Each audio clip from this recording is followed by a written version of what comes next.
Hello, कैसे हैं आप लोग? आई होप कप लोग अच्छे होंगे। आपकी जो स्टडी चलेगी बहुत ही बेहतरीन चलेगी। तो आज के क्लास में बात करने वाले हैं क्लास 10 के हिंदी के बहुत ही महत्वपूर्ण ऑब्जेक्टिव क्वेश्चन की, जो आपके फाइनल एग्जाम यानी 17 फरवरी के दिन के लिए बहुत ज़्यादा खास क्वेश्चन है। तो आप लोग सारे क्वेश्चन को अच्छे तरीके से देखने का प्रयास करेंगे, क्योंकि मैं जितना प्रश्न लेकर आया हूँ ना, बहुत इंपॉर्टेंट प्रश्न लेकर आया हूँ। तो आप लोग अच्छे तरीके से सारे क्वेश्चन को देखेंगे और आप लोग एक भी क्वेश्चन को नजरअंदाज ना करेंगे, ठीक है ना? क्योंकि बहुत बहुत क्वेश्चन खास लेकर आया हूँ, याद रखिएगा, ठीक है ना? तो एक बार सारे बच्चे क्लास को लाइक कर लीजिए और चैनल को सब्सक्राइब कर लीजिए और हम अपने क्वेश्चन की तरफ बढ़ते हैं। और आप लोग एक भी क्वेश्चन को मिस्टेक ना कीजिएगा, ठीक है? चलिए, 1 नंबर क्वेश्चन जो है आपकी स्क्रीन पर आ चुका है। जल्दी से इसका आंसर लगाइए, क्या होगा, ठीक है ना? करें कि पुष्करनी किनकी रचना है? पुष्करनी जो है किस लेखक की रचना है, आपको पता होनी चाहिए। जब पुष्करनी की जहां बात कर दे मेरे भाई, जहां पुष्करनी की जहां बात करे, वहां सच्चिदानंद हीरानंद वात्स्ययज्ञ की बात होगी। ऑप्शन डी वाला सही होगा, ठीक है ना? वन का ऑप्शन डी सही होगा, याद रखिएगा। बहुत इंपॉर्टेंट क्वेश्चन आज के इस क्लास में लाए हैं, आप लोग अच्छे तरीके से देखने का प्रयास करेंगे, ठीक है? चलिए, अगला क्वेश्चन यानी 2 नंबर क्वेश्चन क्या कर रहा है, देखिए मेरे भाई, यहां कर रहा है ना, 2 नंबर क्वेश्चन कर रहा है कि मनुष्य और सभ्यता के विनाश की अंत व्यर्थ को अभिव्यक्त करने वाली कविता निम्न में से कौन है? बहुत बहुत क्वेश्चन खास है, याद रखिएगा कि मनुष्य की अभिव्यक्ता को व्यक्त करने वाली जो होती है, इनमें से कौन जो होता है कविता होती है? आपको पता होनी चाहिए कि भैया एक वृक्ष की हत्या होती है। ऑप्शन ए वाला सही होगा, 2 का ऑप्शन ए होगा, याद रखिएगा। अगला क्वेश्चन यानी 3 नंबर क्वेश्चन करें, निम्नलिखित में से कौन नगर संवेदना के कवि है, कौन है? जल्दी से बतला दीजिए कि निम्नलिखित में से नगर संवेदना के कवि जो है ना, वो कौन है? नगर संवेदना कह रहा है, देखिए आप लोग अच्छे से थोड़ी दिमाग लगाइए कि नगर संवेदना की कहेगा तो कुंवर नारायण जी हो जाएंगे। ऑप्शन बी वाला सही हो जाएगा, ठीक है? 3 का ऑप्शन बी होगा, याद रखिएगा। बहुत इंपॉर्टेंट क्वेश्चन है, ठीक है ना? हम लोग कोई भी क्वेश्चन पर टाइम नहीं लेंगे और फटाफट सारे क्वेश्चन को करके निकल जाएंगे, ठीक है ना? चलिए, अगला क्वेश्चन यानी 4 नंबर क्वेश्चन करेंगे, बीरेन डंगवाल का पहला कविता संग्रह का प्रकाशित कब हुआ था? संग्रह कब प्रकाशित हुआ था? जल्दी से जो है ना, पहला कविता पूछा जा रहा है, ठीक है ना? जल्दी से बतला दीजिए 4 का ऑप्शन क्या हो जाएगा। तो याद रखिएगा मेरे भाई, सन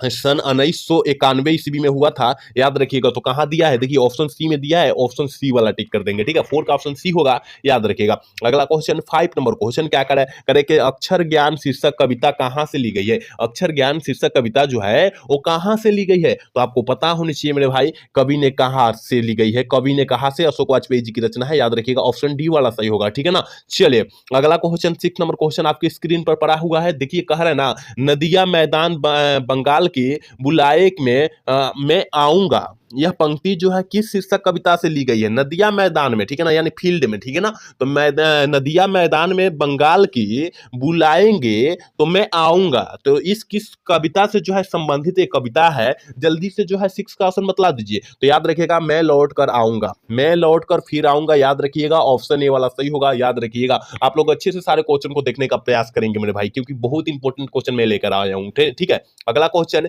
यानी 7 नंबर क्वेश्चन का है कि रेनर मारिया रिल्के के पिता का क्या नाम था? आपको पता होनी चाहिए कि रेनर मारिया में रिल्के के जो है पिताजी का जो नाम था वो क्या था, ठीक है ना? क्या था, तो आपको पता होनी चाहिए, या क्या था? जोसेफ रिल्के था। ऑप्शन बी वाला सही होगा, 7 का ऑप्शन बी टिक करेंगे, याद रखिएगा। अगला क्वेश्चन यानी 8 नंबर क्वेश्चन क्या करे कि लाइफ एंड सौगर्स कविता संकलित किनकी रचना है? किस लेखक की रचना है, ठीक है ना? लाइफ एंड, ठीक है ना? लाइफ एंड सौगर्स, ठीक है? और किस कविता की रचना है? जल्दी से जो है ना, जल्दी से जो है 8 का ऑप्शन बतला दीजिए, क्या हो जाएगा? तो याद रखिएगा, क्या करें कि लाइफ एंड सौभाग्य, इसका मतलब रेनर मारिया रिल्के हो जाएंगे। ऑप्शन सी वाला सही हो जाएगा, ठीक है? 8 का ऑप्शन सी होगा, याद रखिएगा। अगला क्वेश्चन देख लेते हैं मेरे भाई, कह रहा है ना 9 नंबर क्वेश्चन का, लौट कर आऊंगा फिर शीर्षक कविता के अनुवादक का नाम क्या है? लौट कर आऊंगा फिर शीर्षक कविता के अनुवादक का जो नाम है वो क्या है, ठीक है ना? तो आपको पता होनी चाहिए कि भैया प्रयाग शुल्क है, ठीक है ना? याद रखिएगा, ऑप्शन डी वाला सही होगा। 9 का ऑप्शन डी होगा,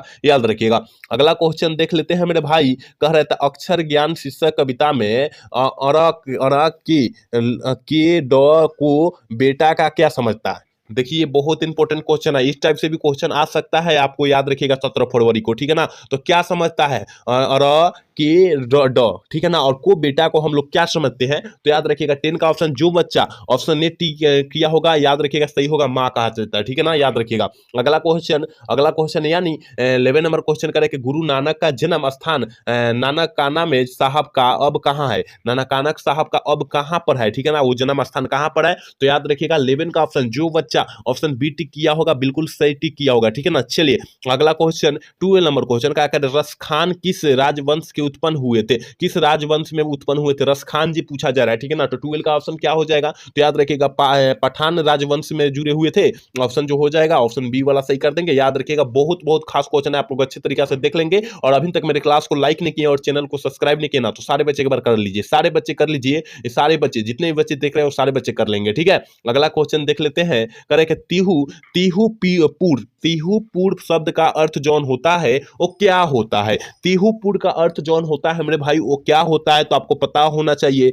इंद्र भी होगा स्वर्ग भी होगा, ठीक है ना। इसका मतलब तीनों लोक हो जाएगा, क्या होगा, तीनों लोक हो जाएगा, ऑप्शन सी वाला सही हो जाएगा, ठीक है ना, याद रखिएगा। चलिए अगला क्वेश्चन देख लेते हैं, 14 नंबर क्वेश्चन क्या करे, करे के ठट्टे विदेशी ठाट सब बने वने देश विदेश और सपनेहू जिन्हें जिनमें न कहूं भारतीयता लेस, यह पंक्ति किस कविता से लिया गया है, ये जो है आपका पंक्तिया है, ठीक है ना। और पंक्तिया से कम 4 से 5 क्वेश्चन पूछा जाता है, याद रखिएगा, ठीक है ना। और तो ये किस पार्ट से लिया गया है और किस पंक्ति से लिया गया है आपको पता होनी चाहिए ना मेरे भाई। ये सब विदेशी से लिया गया, क्योंकि यहाँ विदेश की सबसे ज्यादा बात हो रही है, इसका मतलब यहाँ से अंजादी भी मार सकते हैं आप लोग, सब विदेशी कर सकते हैं, ठीक है। ऑप्शन डी वाला करेक्ट होगा, याद रखिएगा। अगला क्वेश्चन की तरफ बात करेंगे और अगला क्वेश्चन देख लेते हैं मेरे भाई क्या कह रहा है। देखिए कह रहा है ना, गंजून कह रहा है कि गंजन गंजन किस कवि की रचना है, गंजन जो गुंजन जो है किस कवि की रचना है, जल्दी से जो है ना 15 का ऑप्शन टिक कीजिए क्या होगा। तो देखिए क्या कह रहा है, गुंजन किस कवि की रचना है, तो सुभद्रा कुमारी सुमित्रानंद पंत जी की है,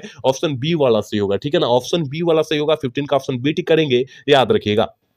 अगला क्वेश्चन 16 नंबर क्वेश्चन आपके स्क्रीन पर है, करे कि कविता कवि करे कि सुमित्रानंद पंत के अनुसार कौन अपने घर में प्रसावनी की बनी हुई थी, कौन बनी हुई थी, जल्दी से जो है ना 16 का ऑप्शन बतला दीजिए कौन बनी हुई थी। तो याद रखिएगा भारत माता, ठीक है ना, हम लोग भारत देश में रहते हैं, हमारा भारत देश जो है एक गौरवशाली देश है, याद रखिएगा, ठीक है ना। ऑप्शन ए वाला सॉरी ऑप्शन सी वाला सही होगा, ऑप्शन ए कर रहे हैं, ठीक है, ऑप्शन सी वाला सही होगा, याद रखिएगा। अगला क्वेश्चन देखिए 17 नंबर क्वेश्चन क्या कर रहे हैं ना, कह रहा है कि निम्न में से रामधारी सिंह दिनकर की रचना कौन है, निम्नलिखित में से रामधारी सिंह दिनकर की रचना जो है ना वो कौन है, तो आपको बतलाना होगा कि रामधारी सिंह दिनकर, तो याद रखिएगा हुंकार है, क्या है, हुंकार है, ऑप्शन डी वाला सही करेंगे, ठीक है ना। 17 का ऑप्शन डी होगा, याद रखिएगा। अगला क्वेश्चन देख लेते हैं, करे कि हिरोशिमा शीर्षक कविता के कवि का नाम क्या है, हिरोशिमा शीर्षक कविता के कवि का जो नाम है वो क्या है, तो आपको पता होनी चाहिए। जब हिरोशिमा कहेगा तो याद रखिएगा ये अगे जी की रचना है, तो ये अगे जी का पूरा फुल नाम क्या होता है, सचितानंद हीरानंद वात्स्य अगे होता है, याद रखिएगा। ऑप्शन ए वाला सही होगा 18 का, ठीक है। अगला क्वेश्चन देखते हैं 19 नंबर क्वेश्चन क्या करे, अगे का जन्म किस वर्ष में हुआ था, अगे जी का जो जन्म हुआ था वो किस वर्ष में हुआ था, तो याद रखिएगा 1911 ईस्वी में, हमने पहले ही इसका बतला दिया था, ठीक है ना। ऑप्शन ए वाला सही होगा, याद रखिएगा। 19 का ऑप्शन ए टिक करेंगे, याद रखिएगा। अगला क्वेश्चन 20 नंबर क्वेश्चन क्या करे मेरे भाई, कह रहे हैं ना हिरोशिमा शीर्षक कविता किसका चित्रण करती है, हिरोशिमा कविता जो है वो किसका जो है ना वो चित्रण करती है अपने पाठ में, तो याद रखिएगा आधुनिक सभ्यता की दूरता मानवीय और कहते भीषिका का करता है, ठीक है ना। ऑप्शन जो हो जाएगा सी वाला, जो बच्चा टिक कर रहा होगा बिल्कुल सही होगा, ठीक है। चलिए अगला क्वेश्चन 21 नंबर क्वेश्चन क्या करें मेरे भाई, करे कि प्रभाव शब्द में कौन सा लिंग है, प्रभाव शब्द में कौन सा लिंग का उदाहरण, तो प्रभाव करे, तो प्रभाव पड़ता है, तो याद रखिएगा ऑप्शन बी हो जाए, सी हो जाएगा, पुल्लिंग शब्द होता है, ठीक है। प्रभाव जो होता है पुल्लिंग शब्द होता है, याद रखिएगा, ठीक है। चलिए अगला क्वेश्चन 22 नंबर क्वेश्चन क्या करे कि आम्र, आम्र शब्द क्या है, आम्र शब्द जो होता है यानी आम को हम लोग बोलते हैं, ठीक है ना, आम को आम्र बोलते हैं, और किस भाषा में आम्र बोलते हैं, जल्दी से जो है ना जल्दी से 22 का ऑप्शन टिक आउट कीजिए क्या हो जाएगा, ठीक है ना। तो याद रखिएगा आम्र यानी तत्सम रूप है, ऑप्शन ए वाला सही कर देंगे, 22 का ऑप्शन ए होगा, याद रखिएगा। आपको सारे क्वेश्चन अच्छे तरीका से आना चाहिए, क्योंकि अगर यहाँ देख लेते हैं तो आपके फाइनल एग्जाम यानी 17 फरवरी के दिन यहाँ से काफी सारे प्रश्न आएंगे, तो आपको अच्छे तरीका से देख लेना है, ठीक है। चलिए अगला क्वेश्चन 23 नंबर क्वेश्चन आपके स्क्रीन पर पड़ा हुआ है, कह रहे ना भगवान शब्द का स्त्रीलिंग रूप क्या होगा, भगवान शब्द का स्त्रीलिंग रूप जौन होगा वो क्या होगा, तो आपको याद रखना होगा भगवती हो जाएगा, क्या हो जाएगा मेरे भाई, भगवती हो जाएगा, ऑप्शन बी वाला सही करेंगे, ठीक है ना। 23 का ऑप्शन बी टिक करेंगे, याद रखिएगा। अगला क्वेश्चन 24 नंबर क्वेश्चन करेंगे कारक के कितने भेद है, कारक के कितने भेद होते हैं, ये सारे छात्र को पता होने चाहिए, क्योंकि बहुत अच्छे से पढ़े होंगे कि मेरे भाई कारक जो होती है 8 प्रकार के होते हैं, 8 को भेद होता है उसका, इसका मतलब ऑप्शन सी वाला सही होगा, ठीक है ना। 24 का ऑप्शन सी होगा, याद रखिएगा। अगला क्वेश्चन देखते हैं मेरे भाई, कह रहा है ना, कह रहे कि श्याम कलम में लिखता है, श्याम कलम से लिखता है, किस कारक का उदाहरण है? श्याम जो है कलम से लिखता है और किस कारक का उदाहरण? तो देखिए हमने बतलाया था, याद रखिएगा, जहां मतलब सटाव का बोध होगा, यानी कलम से जब लिखेंगे कॉपी में वहां सटाव का बोध होगा, तो वहां जो हो जाएगा, याद रखिएगा, करण कारक हो जाएगा। क्या हो जाएगा? करण कारक हो जाएगा। और जहां हटाव का बोध होगा वहां पर अपदान कारक हो जाएगा। ये भी साथ में याद रखिएगा, ठीक है? तो ऑप्शन डी वाला सही हो जाएगा। 26 का ऑप्शन हम लोग डी टिक कर देंगे, याद रखिएगा। देखिए ये कह रहा है ना, नदी जो है ना, नदी जो है बहुवचन का क्या है? नदी शब्द जब बहुवचन क्या होगा? नदी शब्द का बहुवचन जो हो जाएगा वो क्या हो जाएगा? तो आपको पता होनी चाहिए कि बहुवचन पूछा जा रहा है, यानी नदियां हो जाएगी। क्या हो जाएगी? नदियां हो जाएगी। ऑप्शन ए वाला सही हो जाएगा। 26 का ऑप्शन ए टिक कर देंगे। याद रखिएगा, आप लोग अच्छे से सारे क्वेश्चन को देखिए, क्योंकि हमने पूरे गैस करके सारे प्रश्न आपके बीच दे रहे हैं, ठीक है? चलिए अगला क्वेश्चन देखिए, 27 नंबर क्वेश्चन क्या करेंगे? सूर्य शब्द का स्त्रीलिंग रूप जो होता है वो क्या होता है? ठीक है ना, स्त्रीलिंग रूप मतलब जो होता है, स्त्रीलिंग रूप नारी रूप कहा जा रहा है, ठीक है ना? तो सूर्य का स्त्रीलिंग रूप जो होगा, पुल्लिंग स्त्रीलिंग के आप लोग जानते होंगे, उसका क्या होगा? ठीक है ना, स्त्रीलिंग रूप पूछा गया तो जल्दी से बता दीजिए 27 का ऑप्शन क्या हो जाएगा? फटाफट आप लोग टिक आउट कीजिए, क्या हो जाएगा? तो देखिए सूर्य का स्त्रीलिंग रूप सूर्या हो जाएगा। क्या हो जाएगा? सूर्या हो जाएगा। ऑप्शन बी वाला सही करेंगे, ठीक है? चलिए अगला क्वेश्चन 28 नंबर क्वेश्चन क्या करें?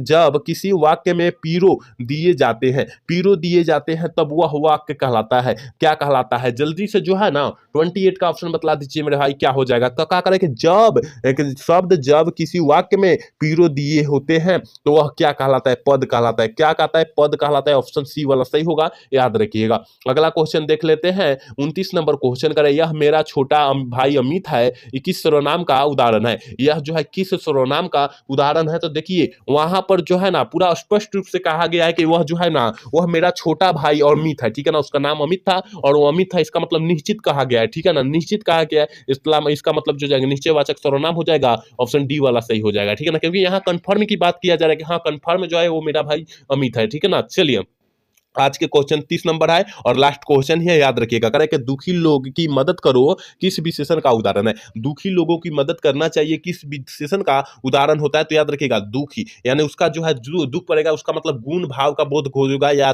इसका मतलब जो जाएगा वो गुणवाचक विशेषण का उदाहरण हो जाएगा। ऑप्शन बी वाला से हो जाएगा, ठीक है ना? तो हम लोग 30 क्वेश्चन ही आज लाए थे, लेकिन कल से जो है आपका 100 क्वेश्चन आएगा, याद रखिएगा, ठीक है ना? तो आप लोग अच्छे तरीके से देखने का प्रयास करेंगे। और आज का क्लास कैसा लगा? अगर अच्छा लगा होगा तो चैनल को सब्सक्राइब लाइक करना तो भूलिएगा। जय हिंद, जय भारत।